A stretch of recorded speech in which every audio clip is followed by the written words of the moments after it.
नमस्कार विद्यार्थी मित्रांनो, विदर्भ IAS अकॅडमीच्या यूट्यूब चॅनलवर तुम्हा सर्वांचं परत एकदा मनपूर्वक स्वागत.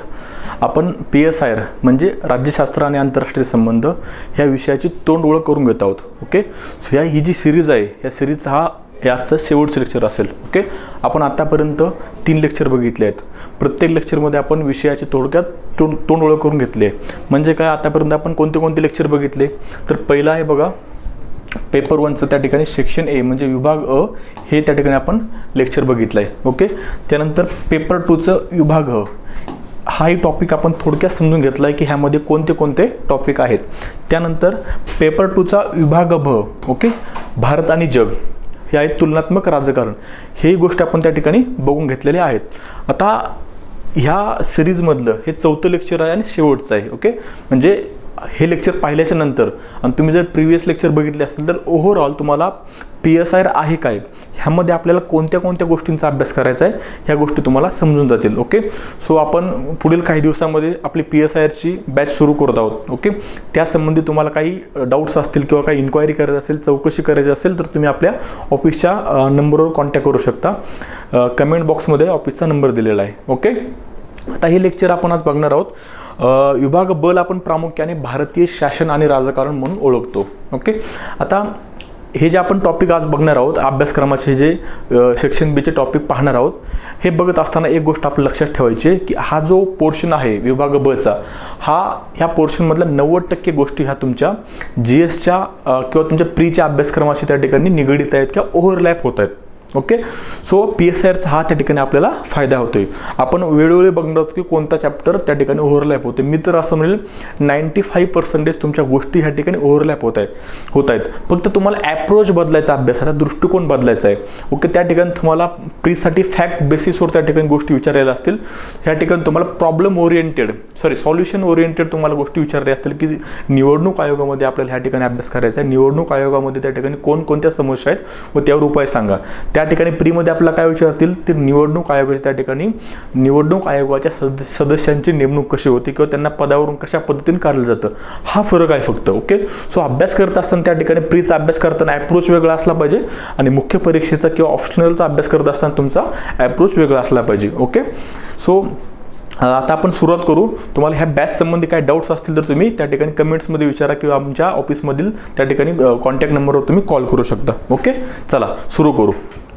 आता बघा, हे ज्यावेळेस तुम्ही बघाल तुम्हाला समजेल, म्हणजे प्रत्येक टॉपिक ज्यावेळेस मी पुढं सरकवत जाईल किंवा एक्सप्लेन करत जाईल त्यावेळेस तुम्हाला समजेल की अरे ह्या गोष्टी तर आपण अभ्यासलेल्या किंवा ह्या गोष्टी कुठंतरी त्या ठिकाणी वाचलेल्या आहेत आपल्या सिलेबसमध्ये. आता भारतीय राष्ट्रवाद, इंडियन नॅशनलिझम, ओके, ह्यामध्ये आपला प्रामुख्याने ह्या गोष्टींचा अभ्यास करायचा आहे की भारतीय स्वातंत्र्य लढ्याची राजकीय रणनीती, कशा पद्धतीने भारताचा स्वातंत्र्य लढा लढला गेला ह्याचा आपला अभ्यास करायचा आहे. हे तुम्ही इतिहासामध्ये तुमच्या अभ्यासणार आहात. ह्यामध्ये कोणत्या गोष्टीचा अभ्यास करायचा आहे तर 1857चा उठाव. ओके, 1857चा उठाव त्या ठिकाणी तुम्हाला अभ्यासायचा आहे. आता प्रीसाठी तुम्ही कसं वाचाल की 1857च्या उठावामध्ये त्या ठिकाणी कोणत्या प्रदेशामध्ये कोणते नेते महत्त्वाचे होते, त्या ठिकाणी त्या नेत्यां त्याचबरोबर जे इंग्लिश ब्रिटिश त्या ठिकाणी होते अधिकारी होते, ते अधिकारी कोणते होते ह्या फॅक्ट्सनं तुम्ही अभ्यास कराल किंवा कधी ते युद्ध संपलं, सुरुवात कुठून झाली वगैरे वगैरे. ह्या ठिकाणी तुम्हाला 1857च्या उठावाची प्रमुख कारणे काय आहेत, उठाव अयशस्वी होण्यामागचे प्रमुख कारणे काय आहेत किंवा उठावाचा भारतीय स्वातंत्र्य लढ्यामध्ये त्या ठिकाणी कसा नंतरच्या काळात फायदा झाला, ह्या गोष्टी तुम्हाला या ठिकाणी विचारल्या जातील. 1857चा उठाव अभ्यासाचा आहे. त्याचबरोबर विनायक दामोदर सावरकरांचं ह्या उठावावर काय मत आहे प्रामुख्याने आपल्या सिलेबसमध्ये मेन्शन आहे. तसे खूप साऱ्या विचारवंतांनी मत मांडलेलं आहे. प्रामुख्याने आपल्याला सावरकरांचं मत बघायचं. सावरकरांनी ह्या उठावाला त्या ठिकाणी एका लाईनमध्ये डिकोड केलं होतं. त्यांचं असं म्हणणं होतं की this was the first war of independence, स्वातंत्र्य लढ्याचा पहिला लढा. ओके, सो त्या ठिकाणी आपल्याला सावरकरांचंही मत बघायचं आहे. त्याचबरोबर गांधींचा उदय होतो. ओके, स्वातंत्र्य लढ्यामध्ये गांधींचं योगदान खूप मोठं आहे. गांधीजींची जी असहकार चळवळ आहे ती चळवळ आपल्या ठिकाणी अभ्यासायची आहे. त्याचबरोबर सिव्हिल डिसऑबिडियन्स मुवमेंट, ओके, ती अभ्यासायची आहे. 1942 स्थलीजाव मुवमेंट ही बघायची आहे. या सगळ्या गोष्टींचा आपल्याला या भारतीय स्वातंत्र्य लढ्याची राजकीय रणनीती, कसा त्या स्वातंत्र्य लढा इव्हॉल्व्ह होत गेला, ह्या गोष्टी आपल्या ह्या ठिकाणी अभ्यासायच्या आहेत, जे की आपल्या GSमध्ये आपल्याला आपण ऑलरेडी अभ्यासतो प्रीसाठी. आता भारतीय भारतीय राष्ट्रीय चळवळीतील विविध दृष्टिकोन, ही चळवळ त्या ठिकाणी आपण अभ्यासणार आहोत किंवा आपण त्या ठिकाणी गोष्टी पाहतो, त्यावेळी वेगवेगळ्या विचारधारा त्या चळवळीकडे कोणत्या दृष्टिकोनातून बघतात. उदाहरण जर तुम्हाला सांगायचं झालं, मार्क्सवादी बघा. आता वेगवेगळ्या विचारधारा म्हणजे कोणत्या, उदारमतवादी आहेत, समाजवादी आहेत, मार्क्सवादी आहेत. ओके, हे सगळे ह्याकडे कशा दृष्टिकोनातून बघतात. आता उदारमतवादी बघा, मार्क्सवादी बघा. मार्क्सवादी काय सांगतात बघा, की हा जो स्वातंत्र्य लढा आहे हा प्रामुख्याने भांडवलदारांचा लढा आहे. ओके, ह्यामध्ये मार्क्सवादी विचारवंत आहेत एम.एन. रॉय. एम.एन. रॉय काय सांगतात, की काँग्रेस हा जो पक्ष आहे, काँग्रेस पक्ष हा भांडवलदारांचा पक्ष आहे आणि महात्मा गांधीजी हे त्या भांडवलदारांचे नेते आहेत. म्हणजे मार्क्सवादी हे भारतीय स्वातंत्र्य लढ्याला भांडवलदाराचा लढा म्हणून बघतात. ह्या गोष्टींचा आपला अभ्यास करायचा आहे. मार्क्सवादी झालं, उदारमतवादी झालं, समाजवादी झालं, हे सगळे भारतीय स्वातंत्र्य लढ्याला कोणत्या दृष्टिकोनातून बघतात त्या गोष्टींचा अभ्यास आपल्याला ह्या टॉपिकमध्ये करायचा आहे. पहिल्यांदा काय बघितलं, 1857चा लढा असेल किंवा गांधीजींची असहकार चळवळ असेल, सिव्हिल डिसऑबिडियन्स मुवमेंट असेल किंवा क्वाईट इंडिया मुवमेंट असेल, या सगळ्या गोष्टींचा अभ्यास आपल्याला भारतीय स्वातंत्र्य लढ्याची रणनीती किंवा राजकीय रणनीती ह्यामध्ये अभ्यासायचं आहे. So this was our first chapter. Okay, आता इथून पुढे प्रत्येक चॅप्टर तुम्हाला GS2 मध्ये पाहायला मिळेल, त्यामुळे मी ते परत रिपीट नाही करणार की हा चॅप्टर पण तुम्हाला तिकडे पाहायला मिळतो GS2 मध्ये, असं म्हणणार नाही. ओके, सो तुम्ही त्या गोष्टी समजून घ्या. पुढे आहे संविधानाची वाटचाल. आता तुम्हाला ज्यावेळेस तुम्ही MPSC UPSC क्षेत्रामध्ये उतरता की सगळ्यात पहिलं मुलांचं आवडतं पुस्तक असतं की आपल्याला भारतीय संविधान वाचायचं आहे. ओके, वेगवेगळे पुस्तक घेऊन तुम्ही वाचता, पण हा टॉपिक, हा विषय सगळ्यांचा जिव्हाळ्याचा विषय. ओके, आणि तो विषय अभ्यासल्यानंतर आपण तो प्रत्यक्षामध्ये उतरवण्याचं काम करतो की अरे माझा हा मूलभूत हक्क आहे, मला त्या ठिकाणी हे भेटलंच पाहिजे वगैरे वगैरे. ओके, सो संविधानाची वाटचाल कशी झाली, सगळ्यात प्रथम त्या ठिकाणी आम्हाला भारताचं स्वतंत्र संविधान पाहिजे हे कोण म्हटलं, तर आपल्याला त्या ठिकाणी नेहरूचा रिपोर्ट अभ्यासायचा आहे. ओके, नेहरूचा रिपोर्ट असेल किंवा यामध्ये वेगवेगळे कायदे आहेत. 1919चा कायदा असेल, 1935चा असेल किंवा 1947चा असेल, या प्रत्येक कायद्यामधील काही ना काही गोष्टी आपल्या संविधानामध्ये आपल्याला पाहायला मिळतात. काही गोष्टींचा आपल्या ह्या ठिकाणी अभ्यास करायचा आहे. त्याचबरोबर भारतीय संविधानावर विविध सामाजिक व राजकीय दृष्टिकोन आपल्याला पाहायचे आहेत. परत एकदा मार्क्सवादी काय म्हणतात, भारतीय संविधानाबद्दल किंवा भारताला जे स्वातंत्र्य मिळालं त्या स्वातंत्र्याकडे मार्क्सवादी कोणत्या दृष्टिकोनातून बघतात आणि खूप गंभीररित्या त्या ठिकाणी ते क्रिटिकल एक्झामिन करतात. आता मार्क्सवादी काय म्हणतात बघा, की भारताला जे ब्रिटिशांकडून स्वातंत्र्य मिळालं ह्यामध्ये फक्त एकच गोष्ट झालेली आहे, म्हणजे ब्रिटिश निघून गेले, परंतु जे सर्वसामान्य कामगार वर्ग होता, जे त्या ठिकाणी काय म्हणतो आपण सर्वहारा वर्ग होता, जो दबलेला वर्ग होता, ह्यांच्यावर ह्या ठिकाणी ह्यांना खरं स्वातंत्र्य मिळालेलं नाही. ह्यांच्यावर जे आर्थिक ह्यांच्याकडे जी दारिद्र्य होती, ह्यांच्यावर त्या ठिकाणी वर्षानुवर्ष ह्यांची पिळवणूक केली जात होती, ती अशीच पिळवणूक केली जाते.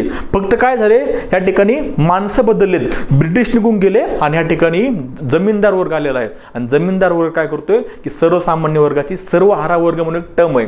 ओके, सर्वहारा वर्ग, या सर्वहारा वर्गाची त्या ठिकाणी हा जमीनदार वर्ग पिळवणूक करतोय. म्हणजे स्वातंत्र्य खरं मिळालेलंच नाहीये असं कोण म्हणतात, तर असं मार्क्सवादी म्हणतात की ब्रिटिश गेले आणि ब्रिटिशांची जागा लगेच जमीनदार वर्गाने घेतली. म्हणजे बघतो ना आपण ग्रामीण भागामध्ये काही लोकांना त्या ठिकाणी 500 1000 एकर जमीन असते, शेकडो एकर जमीन असते. ओके, सो ही जागा म्हणजे काय झालं, या शेकडो एकर मध्ये कोण करणार, तर त्या ठिकाणी गावातले कामगार काम करणार. ओके, सो त्यांना कुठं त्या ठिकाणी खरं आर्थिक स्वातंत्र्य कुठं मिळालं, त्यांना राजकीय स्वातंत्र्य त्यांना मिळालं नाही. गावातला सरपंच वर्षानुवर्ष एकच असतो. ओके, सो मार्क्सवादी म्हणतात की फक्त स्वातंत्र्य मिळालं तर कोणाला मिळालं, वरच्या लोकांना मिळालं. ह्यांच्याकडे त्या ठिकाणी सत्तेच्या चाव्या आल्या, ब्रिटिश निघून गेले आणि ब्रिटिशांची जागा त्या ठिकाणी ह्या ब्रिटिशांची जागा ही जमीनदार वर्गाने घेतलेली आपल्याला पाहायला मिळते. सो अशा पद्धतीने मार्क्सवादी त्यांचा त्या ठिकाणी पर्स्पेक्टिव्ह मानतात भारतीय स्वातंत्र्याकडे किंवा भारताला जे काय स्वातंत्र्य मिळालं त्याकडे ते ह्या दृष्टिकोनातून बघतात. हा होता दुसरा चॅप्टर. ह्यामध्ये आपल्या सगळ्या गोष्टींचा अभ्यास करायचा आहे. ओके, म्हणजे संविधान कसं बनलं, कशा गोष्टी इव्हॉल्व्ह होत गेल्या, कोणत्या लढा झाले, कशा पद्धतीने संविधानाची मागणी केली गेली. पुढे बघा, भारतीय राज्यघटनेचे वैशिष्ट्ये. भारतीय, आता या सगळ्या गोष्टी तुम्ही बघितल्या की प्रस्तावना आपल्याला माहिती आहे, मूलभूत हक्क आहेत, मूलभूत कर्तव्य आहेत, DPSP आहे, म्हणजे काय, राज्य धोरणाची मार्गदर्शन तत्वे. ओके, त्याचबरोबर आपलं हे बघायचे घटना दुरुस्ती कशा पद्धतीने होते, समान नागरिक कायदा काय म्हणतोय, ओके, संसदीय व्यवस्था काय, आणि अजून काही गोष्टी आहेत ज्या की तुम्हाला सगळ्या तुम्ही पॉलिटीमध्ये पाहिलेल्या आहेत. ओके, सो ह्याही गोष्टी त्या ठिकाणी आपल्याला परत या ठिकाणी पाहायच्या आहेत. ओके, पुढे चला. हे मी एक्सप्लेन करणार नाही की मूलभूत हक्कामध्ये काय आहे, तुम्हाला सगळ्यांना माहिती आहे. ओके, मूलभूत हक्क म्हणजे काय, 12 ते 35 सगळ्यांना माहिती आहे, तोंडपाठ झालेलं. झोपेतनं जरी उठवलं की मूलभूत हक्क म्हणजे काय सांगा, तुम्ही डोळे झाकून सांगाल किंवा कलम किती सांगा. आता पुढे बघा, केंद्र व राज्य शासनाचे प्रमुख अंगे, ह्याही गोष्टी आपल्या सगळ्यांना त्या ठिकाणी परत अभ्यासाच्या आहेत.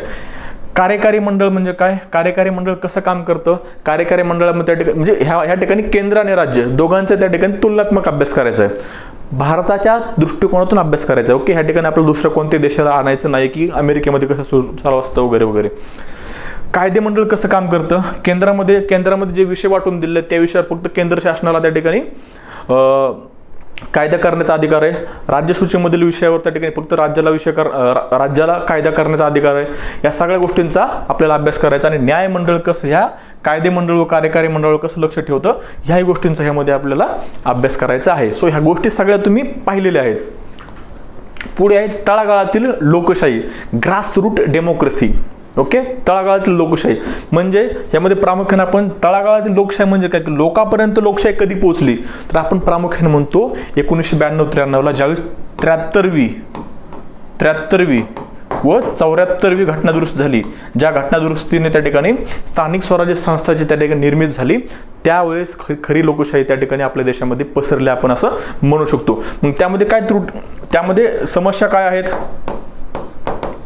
उपाय काय आहेत. ओके, किंवा असं दुसरा अँगल असा पण आहे की ह्या पंचायत राज व्यवस्थेमुळे त्या ठिकाणी लोकशाही लोकांपर्यंत पोहोचण्यामध्ये कशा पद्धतीने मदत झाली, ह्याही गोष्टींचा आपला अभ्यास करायचा आहे. ओके, सो किंवा तळागाळातील वेगवेगळ्या चळवळी असतील, विद्यार्थ्यांच्या असतील, महिलांच्या असतील, आदिवासी लोकांच्या असतील, या सगळ्या गोष्टींचा यामध्ये आपल्याला अभ्यास करायचा आहे. ओके, पुढे आहे वैधानिक संस्था किंवा वेगवेगळ्या आपल्या कॉन्स्टिट्युशनल बॉडीज. ओके, या सगळ्या तुम्हाला गोष्टी तुम्ही अभ्यासलेल्या आहेत. निवडणूक आयोग म्हणजे काय, आता ह्यामध्ये बघा प्रीमध्ये अभ्यास करत असताना आपण कसा अभ्यास करतो की निवडणूक आयोगाच्या त्या ठिकाणी मी जस्ट तुम्हाला सुरुवातीला सांगितलं की सदस्याची किंवा अध्यक्षाची निवड कशी होते, किती कालावधी असतो, हे प्रश्न आपल्याला पूर्व परीक्षेमध्ये विचारले जातात. परंतु ह्या ठिकाणी आपल्याला अभ्यास करत असताना निवडणूक आयोगामधील समस्या काय आहेत, त्या गोष्टींचा आपला अभ्यास करायचा. निवडणूक आयोगामध्ये त्या समस्यावर उपाय कशा पद्धतीने करता येतील. निवडणूक आयोगाची सगळ्यात मोठी समस्या काय, तर निवडणूक आयोगाकडे स्वतःचं मनुष्यबळ नाही आहे. निवडणूक आयोग काय करतं, निवडणुकीच्या वेळी काय करतं, जे आपल्या राज्य शासन असेल किंवा केंद्र शासन असेल ह्यांच्या अंतर्गत असलेले जे काय कर्मचारी वर्ग आहे, त्या कर्मचारी वर्गाला त्या ठिकाणी कामाला लावतं. ओके, सो ही सगळ्यात मोठी निवडणूक आयोगाची आपल्याला समस्या पाहायला मिळतील. ईव्हीएम कधी त्या ठिकाणी आलं, ईव्हीएमच्या समस्या काय आहेत, विरोधी पक्ष नेते काय म्हणतात किंवा सत्ताधारी काय म्हणतात, ईव्हीएमचे फायदे काय आहेत, अशा पद्धतीने ह्या अँगलने आपल्याला निवडणूक आयोगाचा अभ्यास करायचा आहे. पण बेसिकली तुम्हाला निवडणूक आयोग म्हणजे काय, कशा पद्धतीने निवडणूक आयोगाची स्थापना झाली, कशा पद्धतीने त्या ठिकाणी अध्यक्ष असतात, सदस्य असतात, ह्या सगळ्या गोष्टी तुम्हाला बेसिकली माहीत असतात. ओके, त्यानंतर वित्त आयोग असेल, संघ लोकसेवा आयोग असेल, राष्ट्रीय मागासवर्ग आयोग, राष्ट्रीय मानवाधिकार आयोग, राष्ट्रीय महिला आयोग, या सगळ्यांचा आपल्याला त्याच अँगलनं अभ्यास करायचा आहे. पुढे आहे 7 नंबरचा टॉपिक संघराज्यीय पद्धत. ओके, फेडरल त्या ठिकाणी आपलं स्ट्रक्चर कसं आहे, फेडरल स्ट्रक्चर आहे. ह्यामध्ये केंद्र राज्य विवाद आपला अभ्यासाचा आहे. ह्यामध्ये कोणते विवाद आहेत रे, तर कायदेशीर विवाद, केंद्र आणि राज्यामध्ये कायदेशीर विवाद. ओके, त्यानंतर आपण म्हणतो प्रामुख्याने केंद्र राज्य वित्त विवादामध्ये जीएसटीचा विषय असेल. त्याचबरोबर जे केंद्राचं वर्चस्ववादी धोरण आपल्याला पाहायला मिळतं कशासंबंधी, वित्त संबंधी. त्याचबरोबर आपला राज्य विवादामध्ये हे बघायचं की पाणी प्रश्न असेल किंवा पाणी विवाद असेल. ओके, ज्या 2 नद्या आहेत त्या 2 नद्यांमध्ये एक नदी जर समजा त्या ठिकाणी महाराष्ट्रामधून कर्नाटकमध्ये जाते, तर ह्या 2 राज्यामध्ये त्या ठिकाणी आपल्याला पाण्याचा विवाद पाहायला मिळतो. ह्याही प्रश्नांचा आपल्या ह्या ठिकाणी अभ्यास करायचा आहे. त्यानंतर प्रादेशिकता. आता संघराज्य ज्यावेळेस पद्धत आपल्याकडे आहे, संघराज्य पद्धतमध्ये काय असतं, तर प्रामुख्याने जर आयडियल पद्धत काय असते की ज्या ठिकाणी दोन्ही केंद्राला आणि राज्याला समान पॉवर दिलेली आहे. ओके, ही आयडियल पद्धत आहे. परंतु आपल्याकडे काय, आपली संघराज्य व्यवस्था ही त्या ठिकाणी सेंट्रलकडे थोडीशी झुकलेली आहे.